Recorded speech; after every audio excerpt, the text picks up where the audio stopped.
சிந்து பைரவி சீரியலில் அடுத்த வாரத்துக்கான எபிசோடில் நம்ம ஸ்னேகா இருந்துட்டு எப்படியாவது உண்மையை நிரூபிக்கணும் அப்படின்னு சொல்லிட்டு இதுதான் டைம்னு சொல்லிட்டு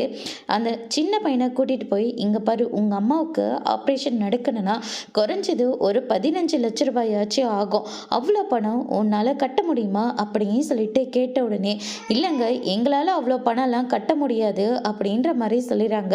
அப்படின்னா நீ எனக்கு ஒரு ஹெல்ப் பண்ணணும், சிந்து தான் அவ கையாலே தாலி கட்டிக்கினா அப்படின்னு சொல்லிட்டு அன்னபூரணி அம்மா கிட்ட வந்து சொல்லணும், நீ சொல்லுவியா அப்படின்னு சொல்லிட்டு கேட்ட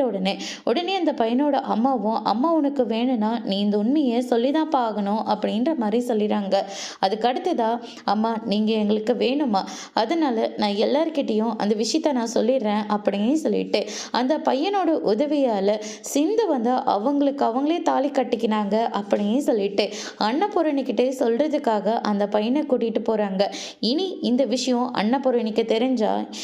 சிந்துவை சிவா கிட்ட இருந்து பிரிக்க வைக்க போறாங்களா இல்லையன்றதை வரப்போற எபிசோட்ல பார்க்கலாம்.